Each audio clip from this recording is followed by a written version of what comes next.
Today I'm going to be comparing two of the best budget CPU coolers out right now. One is a heatsink, which is the Thermalright Peerless Assassin 120.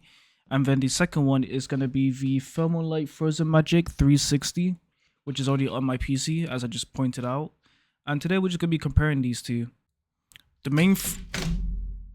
the only thing I'm going to be comparing is the price, sound, and temps. And I'll start off with the price. The Thermalright comes at £40 on Amazon. But you can actually buy these secondhand for about £20 or £30. But comparing the price to the Thermalright Magic, it's not really off. It's about $49.90, which really surprised me, compared to the $40 with the Thermalright, and you're getting water cooling, 3 fans, and a radiator.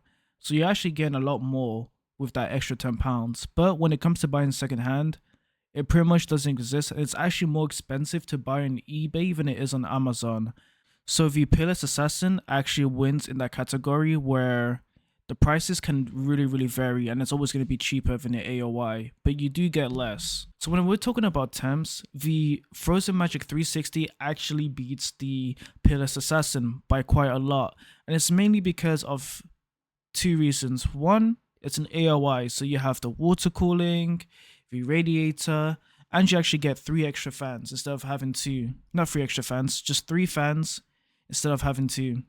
But besides being an AOI, also depending on what CPU you use, it won't reproduce as much heat as the 7800 X3D. So honestly, if you're using a lower end or mid-range CPU, you can honestly just slap on the Peerless Assassin and forget about it, and it will cool it perfectly. But for more high ends, this is when it gets a bit tricky, because depending on your frame rate, how far you're pushing your CPU, if you're overclocking, would determine if you need a Peerless Assassin or AIO.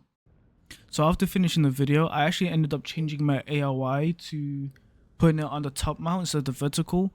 And so you can actually use these two top mount, and you can definitely see the big difference in degrees. Like, I'm actually getting more frames now just because my CPU is actually being cooled a lot more efficiently. So honestly, if you're gonna get an AIO, just put it on the top. Fuck the vertical. Don't put it in vertical.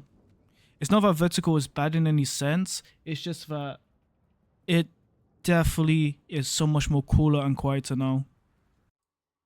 So in my conclusion, I will have to say the Frozen Magic is just way better. If you can just save an extra couple of pounds, it's better if you just get the AIO. So it's a no-brainer to get it. But I understand if you're on an extreme budget, I would say get the Peerless Assassin, since you can basically get a fan that can cool a high-end, like a really high-end CPU for £40. You can get these for like £20.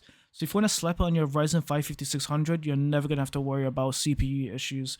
So I would really recommend getting the Peerless Assassin if you're not really running high frame rate gaming and you just want something that can cool down your CPU. But I would extremely recommend the Magic Frozen 360, just because it's essentially, you plug it in, that shit in, and you're never going to have to touch it again. You don't have to worry about temps. But thank you for watching. I hope you enjoyed this video, and let me know if I should make more like this. Peace.